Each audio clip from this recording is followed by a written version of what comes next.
Shivkranti TV news अन्याय अत्याचार बेकायदेशीर कृत्य करणाऱ्या विरुद्ध शोषित पीडित न्याय देणारा एकच आवाज। शिवक्रांती टीव्ही दिनबंधू न्यूज संपादक सत्यशोधक शंकरराव लिंगे 73 87 37 78 01। आलाय का?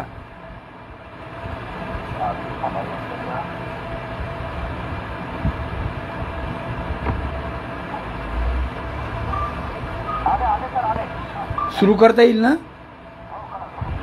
बरं, ठीक आहे।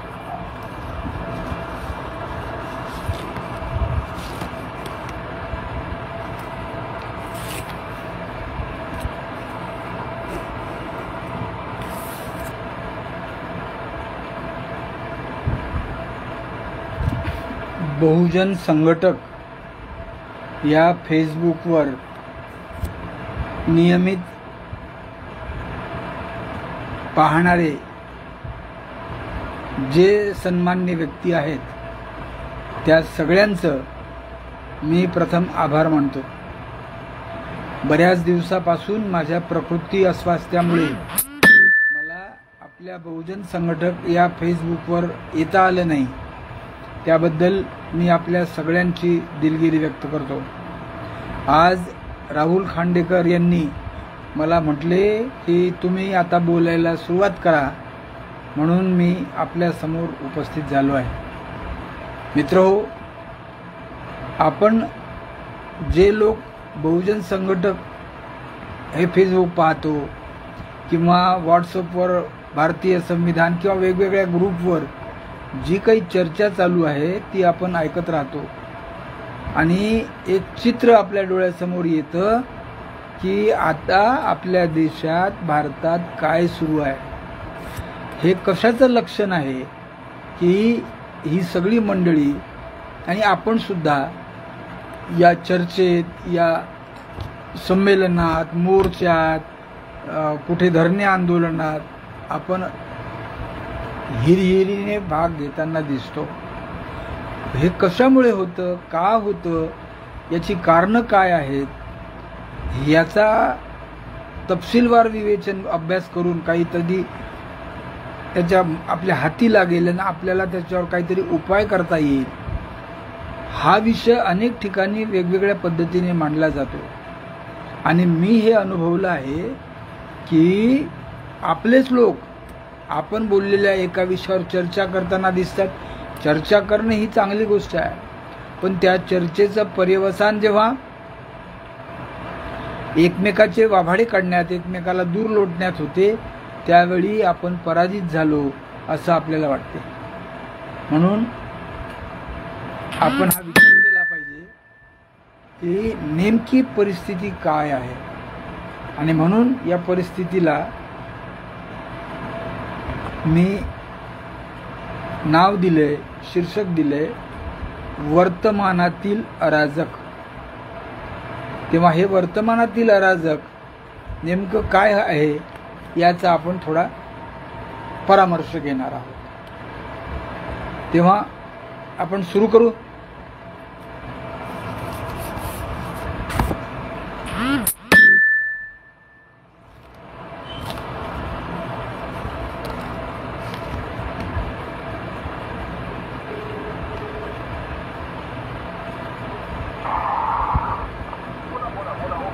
ओके, सुरू करू।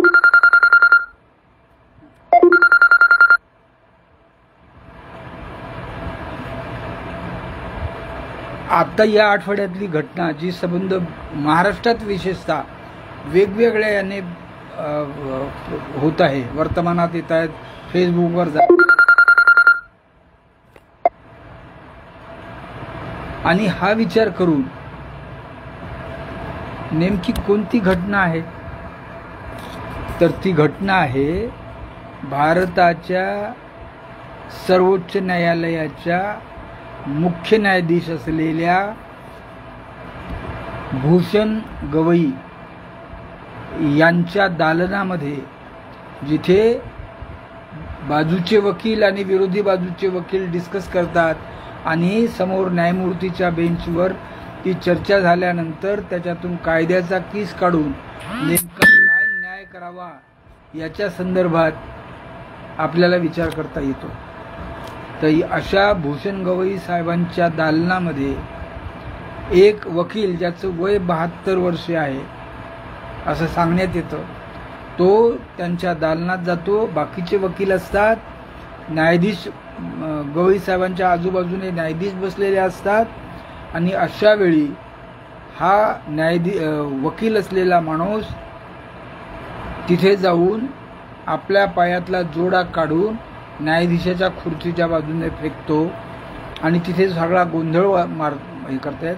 सुरक्षा कर्मचारी जे असतात ते या माणसाला पकडतात, त्याचा बूट त्याच्या हातात देतात आणि फक्त गवई साहेबांना म्हटलेलं याने मला काही फरक पडत नाही, आपण काही याच्यामुळे जास्त टेन्शन घेऊ नका, आपल्याला आपलं काम करायचं आहे असं ते बोलतात। आणि हा माणूस जेव्हा बाहेर येतो तेव्हा दालनातून आल्यानंतर तो म्हणतो की सनातन का अपमान नहीं सहेगा हिंदुस्तान, आणि याच्यावर त्याची चर्चा होते। त्याला पकडण्यात येतं, त्याचं पुढे त्याची सनद सस्पेंड करण्यात येते आणि त्याला घरी पाठवण्यात येते। त्याच्यावर अद्यापपर्यंत कुठलाही FIR दाखल होत नाही। मात्र भूषण गवई साहेबांना जोडा मारला, कारण का तर भूषण गवई हा दलित न्यायाधीश आहे, तो पहिला बौद्ध समाजाचा मुख्य न्यायाधीश झाला आहे। ही चर्चा सगळ्या देशभर फैलवली जाते आणि त्याच्यानंतर हे केलं जातं की भूषण गवईने दिलेला जो एका निकाल आहे, जो खजुराहोच्या विष्णूच्या मूर्तीचा संदर्भातला निकाल आहे, त्यात गवई असे म्हणतात की तुमचा देव आहे आणि त्या देवाची तुमची आस्था आहे, तर तुम्ही त्या देवाजवळ प्रार्थना करा आणि तुमचं म्हणून घ्या। हा काही न्यायालयाच्या कक्षेतला प्रश्न होत नाही, किंवा हा विषय पुरातत्व विभागाचा आहे, तिकडे जा, इथे याचिका कशाला दाखल करता। या वाक्यावर तो राकेश नावाचा माणूस हे सांगतो की हे चुकीचं आहे, हा आमच्या आस्थेचा प्रश्न आहे, जो काय बोलत राहतो आणि मुलाखती देतो। त्याच्या मुलाखती सगळ्या देशभर पसरवल्या जातात, त्याला पकडलं जात नाही। हे कशाचं लक्षण आहे? जो माणूस सुप्रीम कोर्टात इतकी 72 वर्षेपर्यंत वयाच्या सतत प्रॅक्टिस करत राहतो, जे काय करत असेल त्याला कोर्टाचे नियम माहीत नाहीत का? ज्या कोर्टामध्ये तो एखाद्या याचिकेला घेऊन न्यायालयासमोर आपलं अपील दाखल करतो, आर्ग्युमेंट करतो आणि जो निर्णय येतो तो मान्य करतो, त्या वकिलाला न्यायालयात न्यायाधीशाच्या खुर्चीसमोर बसायचं हे का मान्य होत नाही? त्याला लक्षात येत नाही का?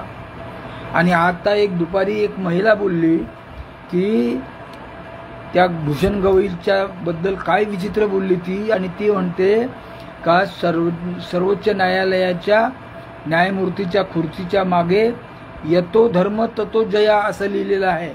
धर्माचाच विजय होणार आहे, धर्माने जे वागतील तेच जगणार आहेत, बाकीचे सगळे मरणार, असं ते सुंदर हिंदीमध्ये विश्लेषण करते आणि ती क्लिप पण व्हायरल होते।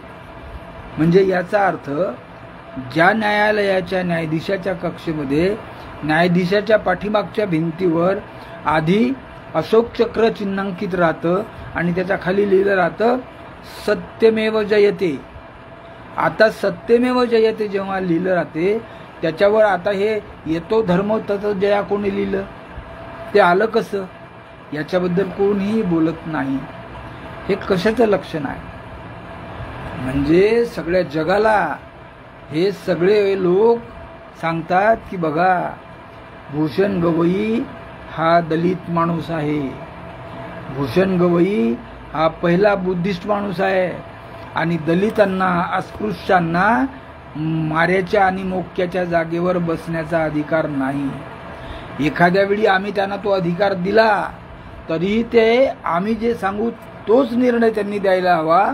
त्यांनी जर तो निर्णय दिला नाही तर आम्ही त्याला पाहून घेऊ, हेच चर्चा सुरू आहे। याला काय म्हणायचं?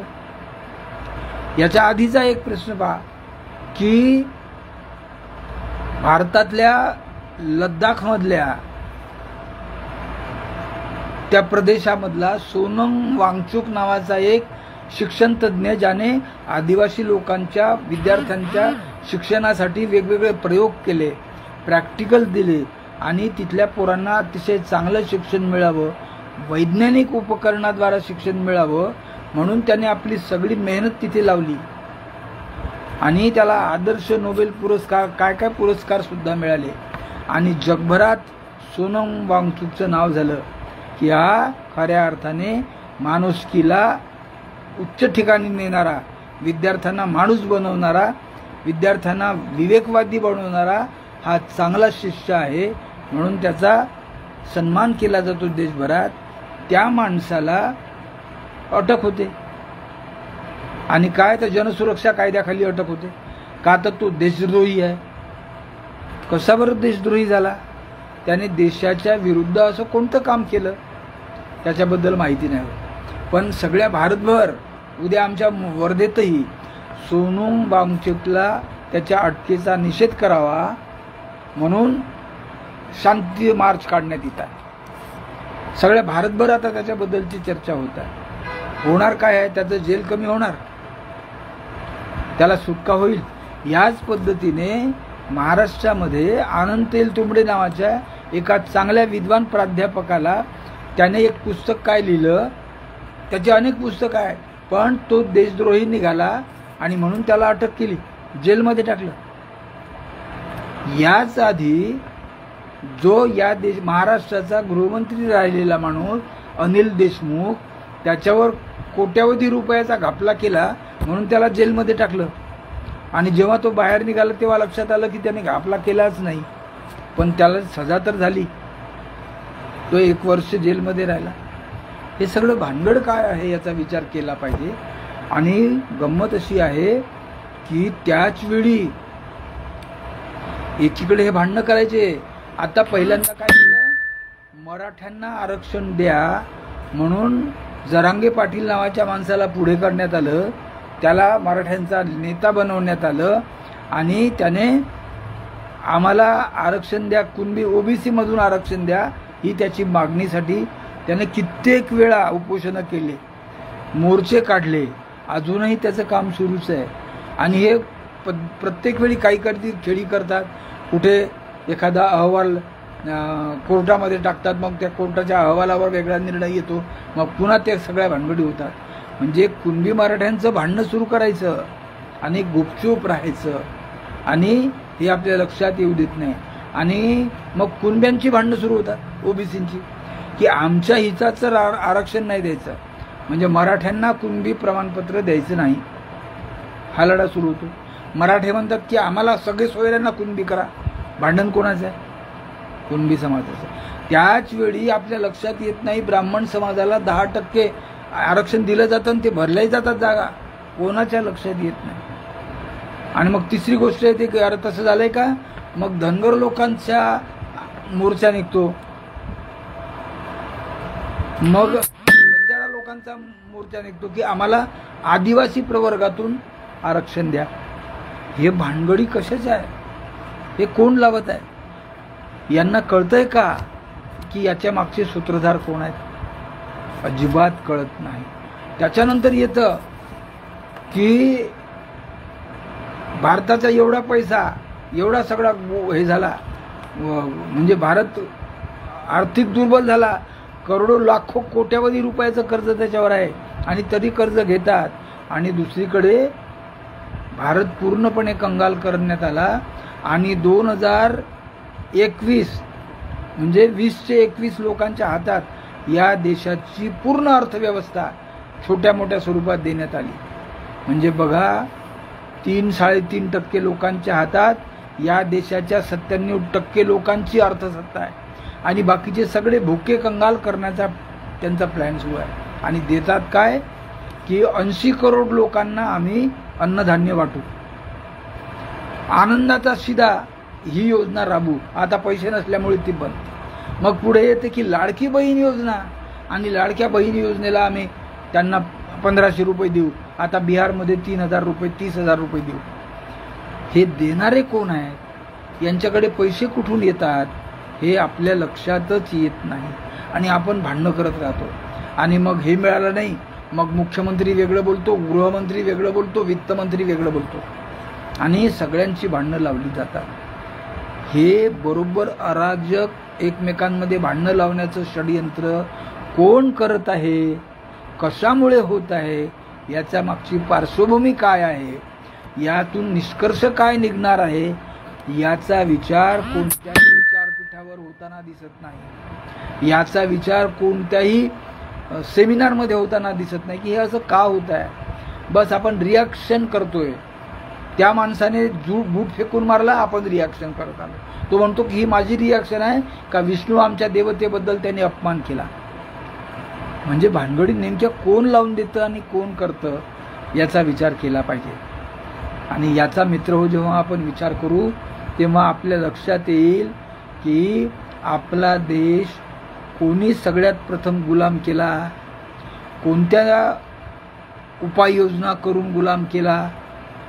म्हणण्यात येतं, आपला इतिहास आपल्याला सांगण्यात येतो की आपल्यावर 150 वर्ष इंग्रजांचं राज्य होतं, आपण इंग्रजांच्या गुलामगिरीत होतो.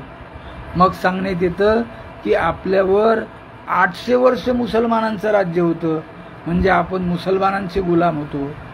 मग नंतर सांगण्यात येतं की आपल्यावर 1200 वर्ष बाकीच्या लोकांचं भारताबाहेरच्या लोकांचं राज्य होतं, आपण त्यांचे गुलाम होतो.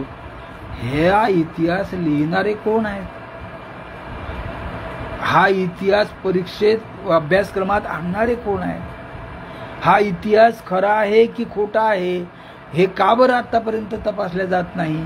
का बरं सत्य इतिहास पोरांना अभ्यासाला दिल्या जात नाही? का बरं ह्या सगळ्या भानगडी ज्या कारणांमुळे निस्तरता येतील त्या कारणांमध्ये जसं पहिलं कारण एज्युकेशन आहे, शिक्षणामुळे ह्या सगळ्या भानगडी निस्तरता येऊ शकतील, ते शिक्षण व्यवस्था अशी कशी डबघाईला आणली यांनी? 2017 साली एक कस्तुरीरंगन नावाचा माणूस आपलं एज्युकेशन धोरण आणतो, शिक्षण आयोग नेमतो. 2019ला तो ते मान्य करतात हे सगळे आणि 22 पासून लागू होते. त्या शिक्षण व्यवस्थेत कोणाचा फायदा आहे? आता रोज शिक्षण विभागातले लोक रोज नोटिफिकेशन काढतात, रोज पत्र काढतात की आज हे करा, तुम्ही हे केलं नाही याची जबाबदारी मुख्याध्यापकाची राहील, तुम्ही हे केलं नाही या तुम्हाला पैसे मिळणार नाहीत याची जबाबदारी मुख्याध्यापकाची आहे. हे लिहिणारे कोण आहेत? हे ऑर्डर देणारे कोण आहेत? त्यांना ही अक्कल नाही का की आपण नेमकं काय करत आहोत? पोराला शिकवायचं सोडून त्या शिक्षकांनी यायचे हे धंदे करायचे. हे कसं करायचं? जे पोरं शिकून परीक्षा देतात आणि नोकऱ्यांवर लागतात, क्लास 1 क्लास 2 ऑफिसर्सच्या किंवा सरकारी नोकऱ्या किंवा खाजगी नोकऱ्या, त्यांचं एज्युकेशन तर आता सोडून द्या, परीक्षा घ्यायच्या आणि परीक्षेमध्ये धिंगाणा करायचा. आता तर नवीन GR काढला त्यांनी की जे शिक्षक आहेत ज्यांचं शिक्षकी पेशासाठी D.Ed किंवा B.Ed हे पूर्ण झालेलं आहे, असे D.Ed B.Ed झालेले शिक्षक जे नगरपालिकेच्या जिल्हा परिषदेच्या शाळांमध्ये शिक्षक आहेत, नवे खाजगी शाळांमध्ये सुद्धा शिक्षक आहेत, आता त्यांना परीक्षा द्यावी लागेल म्हणते. म्हणजे त्यांचं B.Ed D.Edचं एज्युकेशन गेलं खड्ड्यात. आता आम्ही जे परीक्षा घेतो त्या परीक्षेलाच तुम्ही सामोरं जा, TET परीक्षा घ्या आणि त्या परीक्षेत जे पास होतील तेच लोक शिक्षक राहतील, बाकीच्यांना आम्ही काढून टाकू. त्याच्याबद्दल कोणी बोलत नाही, कोणी शिक्षक संघटना बोलत नाही. हे आलं कशाला आणि हे कोण काढणारा कोण आहे? कोण शिक्षण मंत्री आहे? त्याला अक्कल आहे का? हे देशामध्ये अराजक फैलवण्याचं पद्धतशीर काम सुरू आहे, आपल्या कोणाच्याही लक्षात येत नाही. आणि ते पाहतात की अशी गोष्ट केली की किती लोक याच्यात येतात, मग त्याच्यामध्ये आपसामध्ये भांडणं लावून द्यायची. म्हणजे तुम्ही भांडत राहा आणि आम्ही मलिदा खात राहू, आम्ही तुमच्यावर राज्य करत राहू. मग ते सांगतात की नाही मुसलमानांचं राज्य होतं, मुसलमानांचं राज्य होतं हे कबूल करा, पण मुसलमानांना राज्यकर्ते म्हणून इथे कोणी आणलं? मुसलमानांनी ब्राह्मणांच्या स्त्रिया आपल्या बायका म्हणून का केल्या? इथले लोक नव्हते का? आजही तुम्ही पहा, सगळ्या ब्राह्मण पोरी कोणाशी लग्न करतात आणि हे हिंदू मुस्लिम झगडे लावून देतात. पहिल्यांदा त्यांनी हिंदू मुस्लिम झगडे लावून दिले, पण आपल्या पोरी मात्र ब्राह्मणांच्या पोरी कोणाला दिल्या? मुसलमानांना दिल्या, दलितांना दिल्या. हे काय भानगड आहे? म्हणजे एकीकडे या पद्धतीने जगायचं आणि दुसरीकडे त्यांचा हे विचार करायचा. आणि तिसरी सगळ्यात महत्त्वाची गोष्ट, हे अराजक फैलवण्यासाठी काय करतात? हे अराजक फैलवण्यासाठी जो कोणी सत्तेत असेल किंवा सत्तेत येऊ घातलेला असेल त्याच्याशी दोस्ताना करतात, त्याच्याशी मैत्री करतात.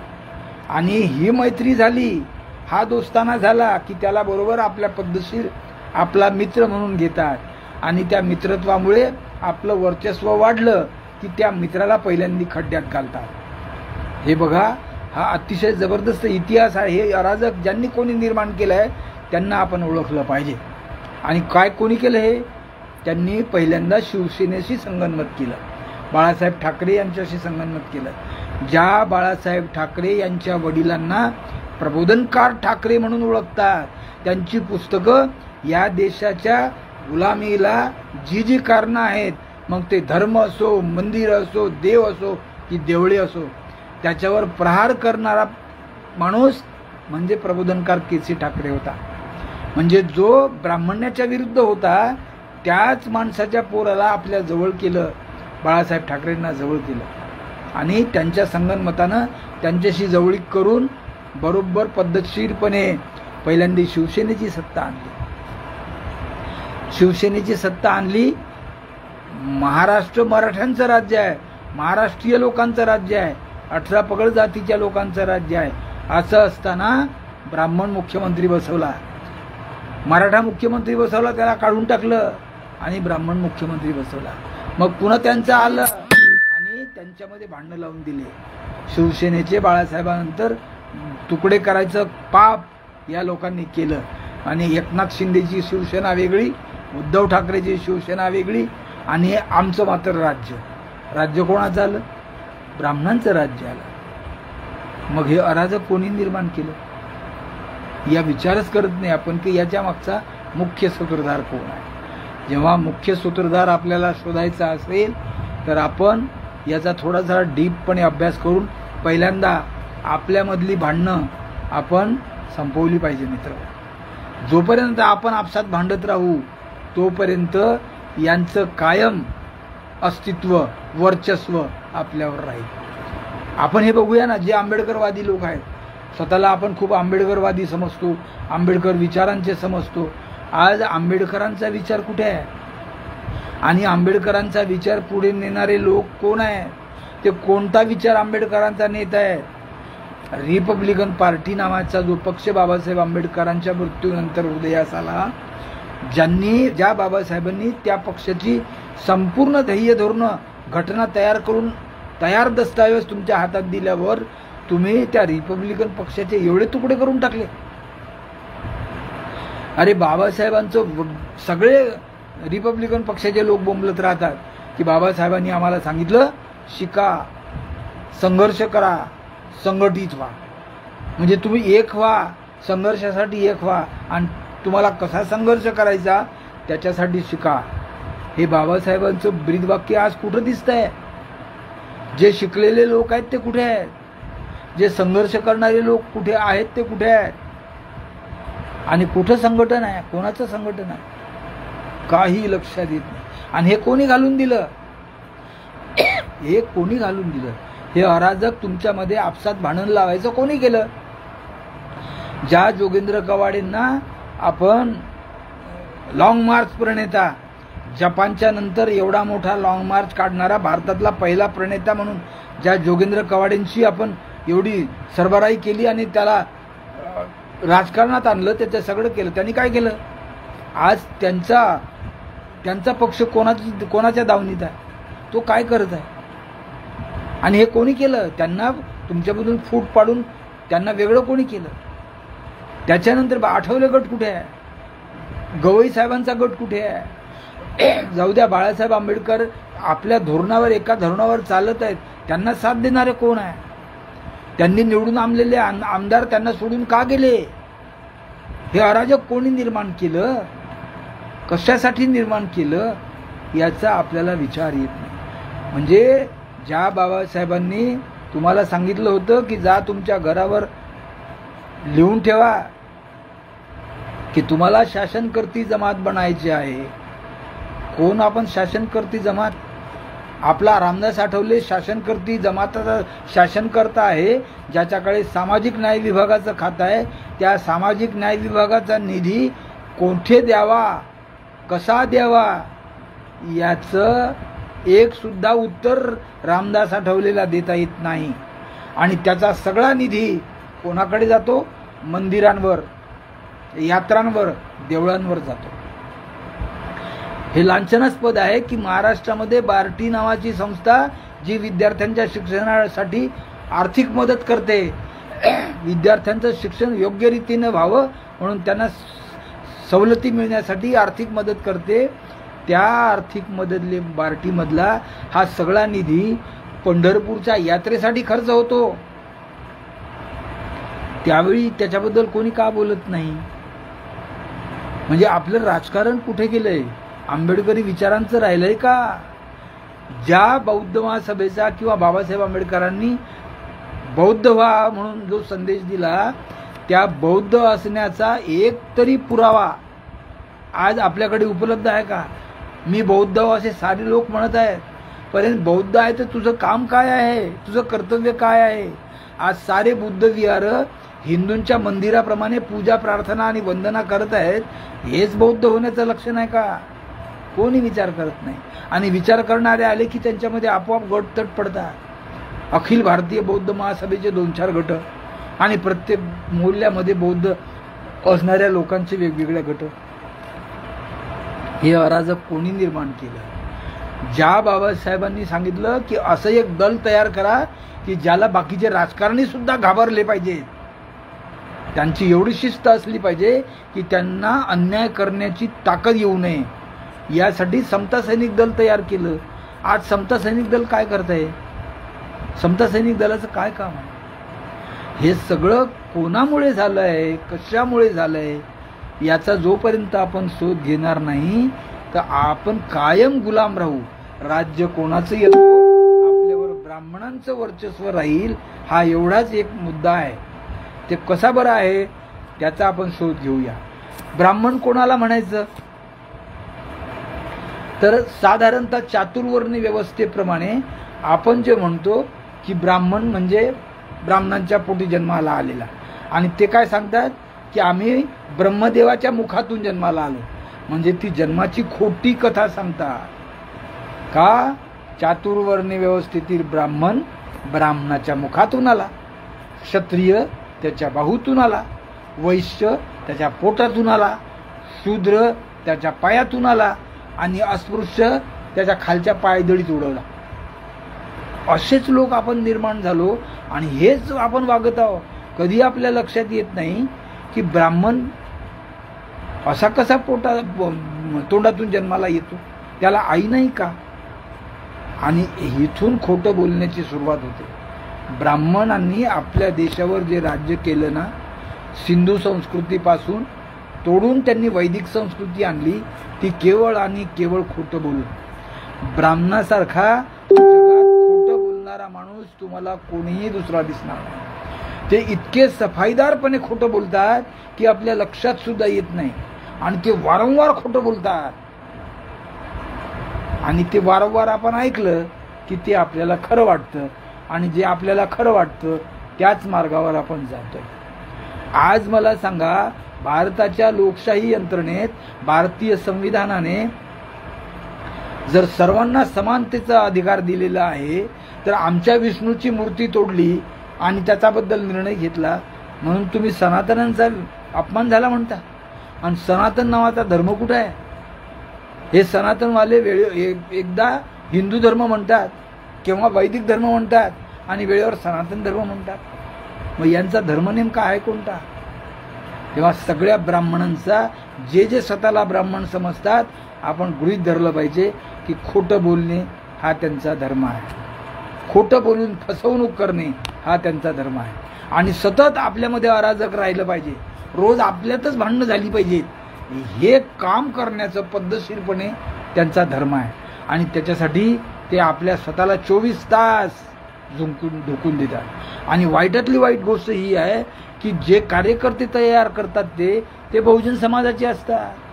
बहुतेक सारे बहुजन समाजाचे कार्यकर्ते RSSच्या पूर्वी चड्ड्या घालायचे, आता पॅन्ट घालतात, काळी टोपी डोक्यावर घालतात.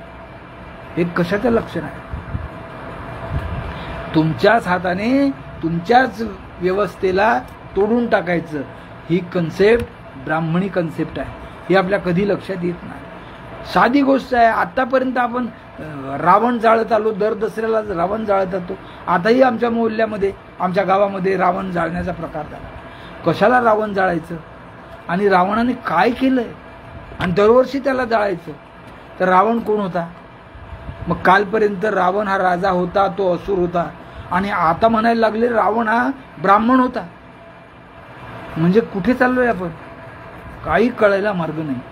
आणि एवढंच नव्हे तर त्याच्या पद्धतीनं ते इतक्या पद्धतशीरपणे हे करतात, आपल्या लक्षात सुद्धा येत नाही. रावणाला 10 डोके होते म्हणे. एखाद्या माणसाला 10 डोके असतात का हो? रामाला, शंकराला मुलगा झाला, त्याचं नाव गणपती, आणि त्याला हत्तीचं तोंड लावलं, असं कुठं असतं का हो? ते साधं आपल्याला समजत नाही. आणि याच्यावर आपण चर्चा करायला लागलो की आपसात एकमेकात कसं भांडण लावता येईल, याचं अतिशय पद्धतशीर वर्णन ते करतात.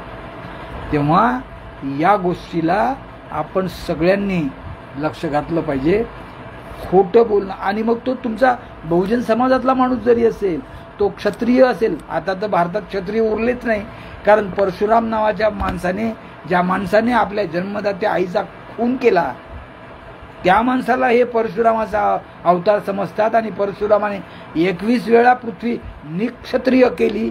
आता पृथ्वीवर क्षत्रियच राहिला नाही, आणि क्षत्रियालाच फक्त राजा बनण्याचा अधिकार होता. त्याच्यामुळे त्यांनी शिवाजीला राजा बनवण्याचा अधिकार नाकारला, संभाजीला राजा बनवण्याचा अधिकार नाकारला. सगळ्यांना फक्त ते जो माणूस खुर्चीवर बसला त्यानं सेनापती म्हणून आपलंच ऐकलं पाहिजे, त्यानं स्वतःचा निर्णय घेऊ नये. ही जी ब्राह्मणी परंपरा आहे ती सतत कायम ठेवतात. आणि या परंपरेला विरोध करणारा जो कोणी माणूस असेल, थोर पुरुष असेल, त्याला कसं संपवायचं याचं पद्धतशीर कटक कारस्थान त्यांच्याकडे पक्क ठरवून दिलं आहे. काय करतात ते? उदाहरणार्थ आपण आता बाबासाहेब आंबेडकरांचा विचार करू. बाबासाहेब आंबेडकरांनी 1919 साली आपल्या राजकीय जीवनाची सुरुवात केली. त्या सुरुवातीच्यामुळं काय झालं की अस्पृश्य लोकांना लोकप्रतिनिधित्व मिळालं पाहिजे, सत्तेत भागीदारी मिळाली पाहिजे, नोकऱ्यांमध्ये भागीदारी मिळाली पाहिजे, म्हणून इंग्रज सरकारला आपला अर्ज केला, खलिता तयार केला, आणि त्याच्यावर इंग्रज सरकारने पुढे कारवाई सुरू केली. आणि मग ज्यावेळी बाबासाहेब आंबेडकरांनी इंग्रज सरकारजवळ आपली निवेदनं दिली, आपली गाऱ्हाणे सांगितली, त्या लोकांनी ते मान्य केली. त्याचा परिणाम काय झाला का 1935 साली आपल्या देशामध्ये अनुसूचित जाती आणि जमातीची जनगणना जी झाली होती त्यानुसार त्यांना रिझर्वेशन मिळालं. तेच रिझर्वेशन त्यांनी भारतीय संविधानात 330 ते 342 या 13 कलमांमध्ये आणलं. तेच रिझर्वेशन त्यांनी भारतीय संविधानाच्या 15, 16, 21 कलमांमध्ये, 29 कलमांमध्ये आणलं.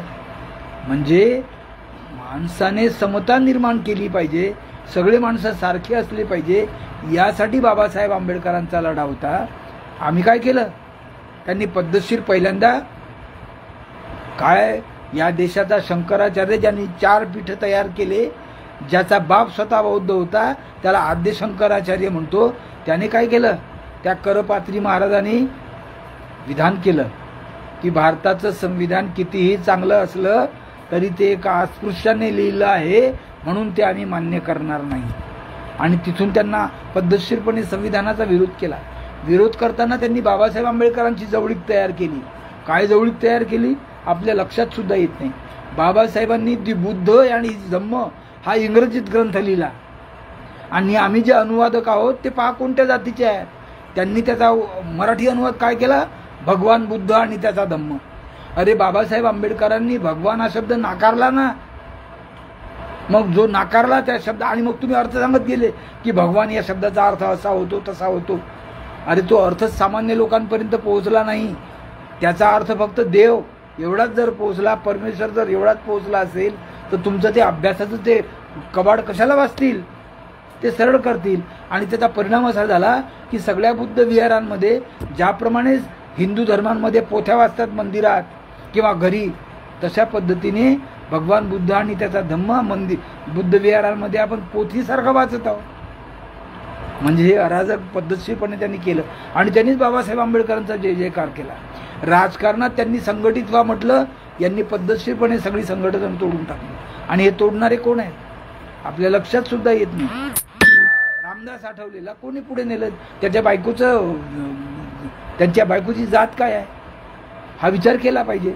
जोगेंद्र कवाडेला त्यांच्या नादी कोणी लावलं? ते कुठे सुलेखा कुंभारीला कुठे घेऊन गेले? कोण आहे गडकरी, कोण आहे फडणवीस? हा विचार कधी केला आपण? ज्या दीक्षाभूमीसाठी आता भांडणं करून राहिलो, ह्या दीक्षाभूमीचं हे सगळं वस्त्रहरण कोणी केलं आपल्या लक्षात येत नाही का? ते अराजक निर्माण करण्यामध्ये एवढे तरबेज आहेत की आपल्यामध्ये भांडणं लागली पाहिजेत आणि ते भांडणं लावून देतात आणि आपलं स्वतःच खुशीनाम राज्य करतात. हे लक्षात घ्या.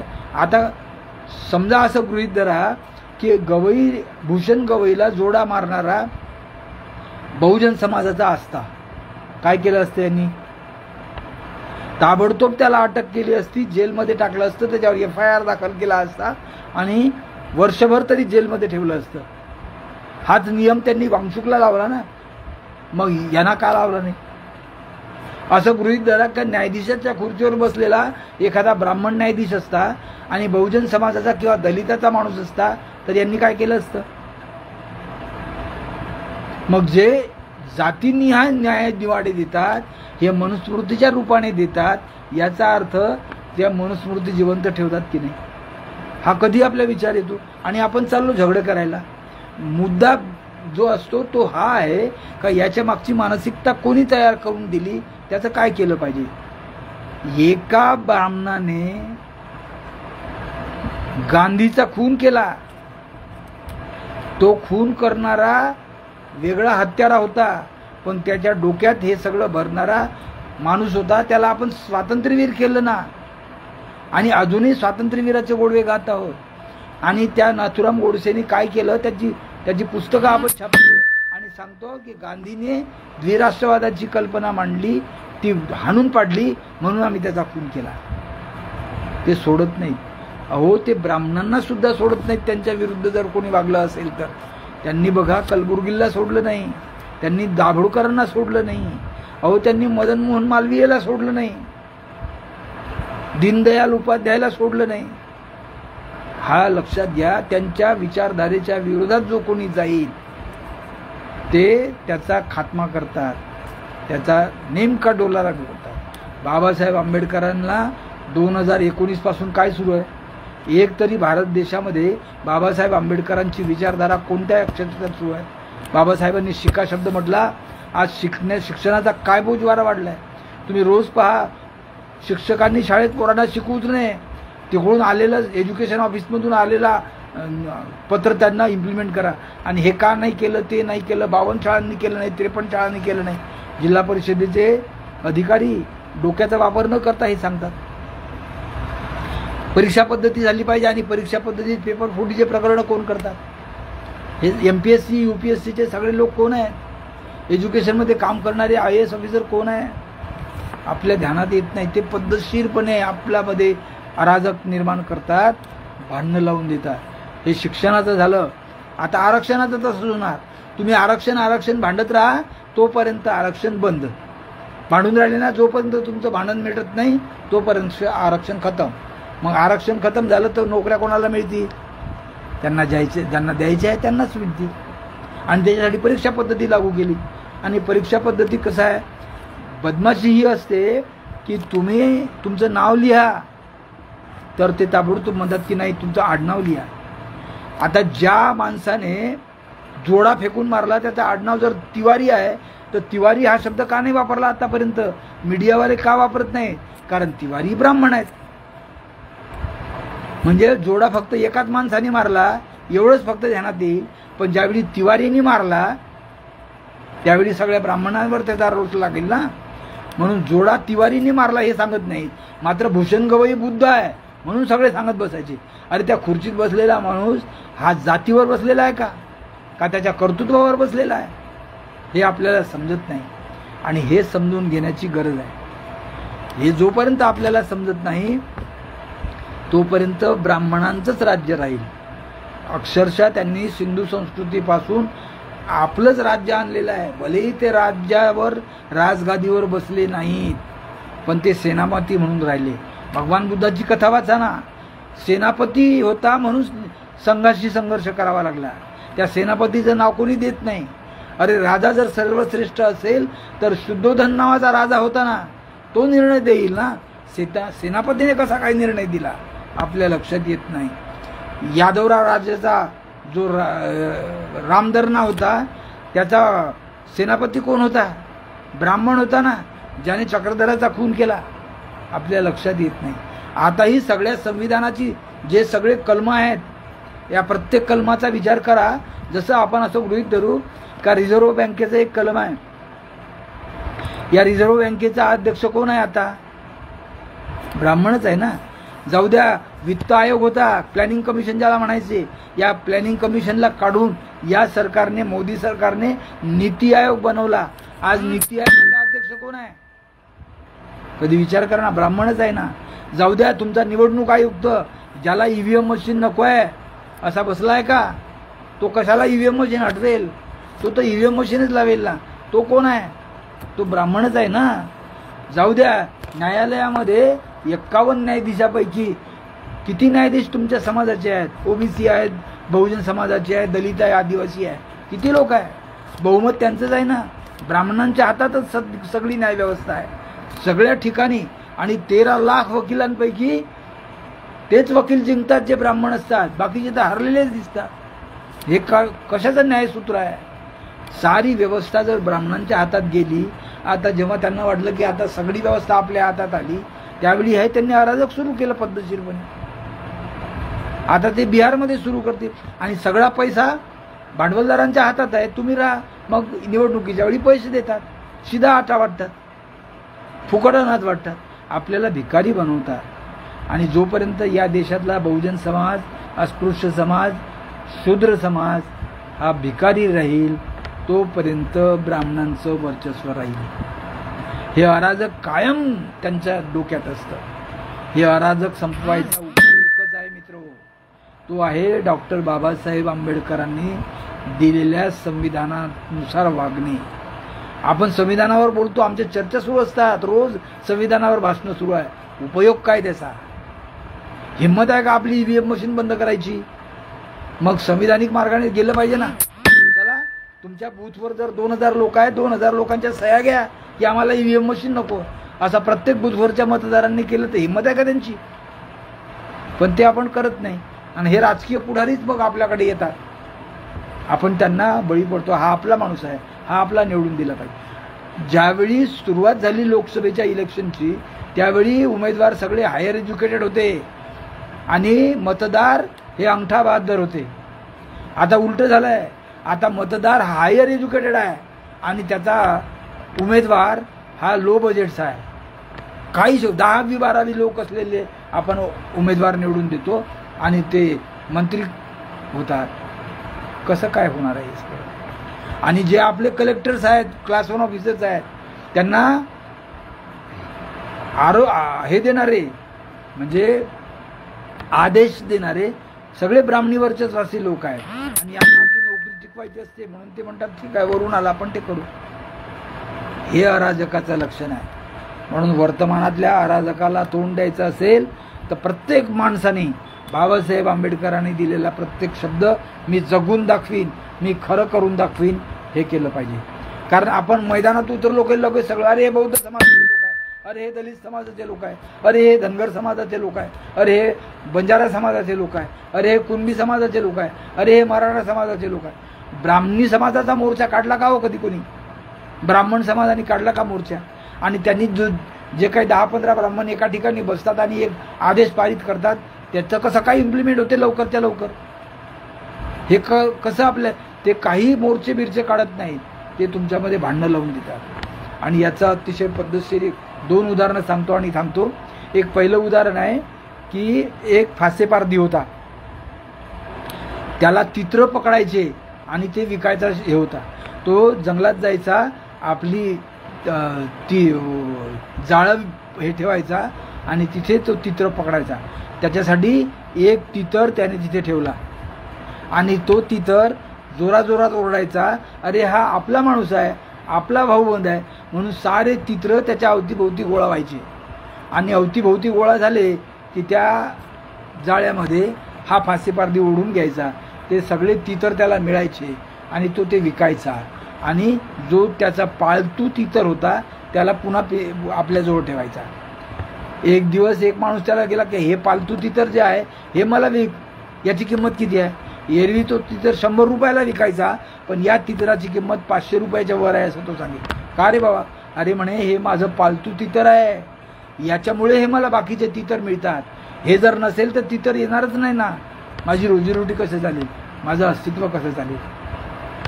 आज तीच अवस्था आहे. एक रामदास आठवले तितर म्हणून घेतलाय आणि आपण सारे तितर आपला माणूस आहे, पॅन्थरवाला आहे, दलित पॅन्थर आहे, बाबासाहेबवाला आहे आणि आपण चाललो त्याच्या मागे.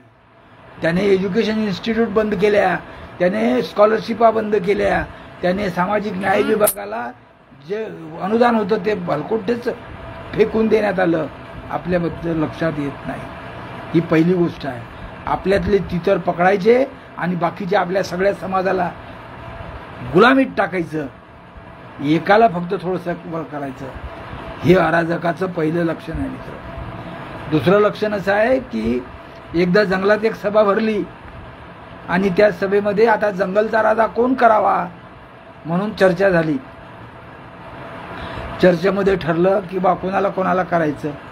त्यावेळी एक लांडगा तो म्हणतो की मला जर तुम्ही राजा केला तर मी तुमच्या सगळ्या लोकांना ब्लँकेट देईल, तुमचं थंडीपासून रक्षण करेल, मी तुम्हाला फुकट ब्लँकेट वाटील, तुम्ही मला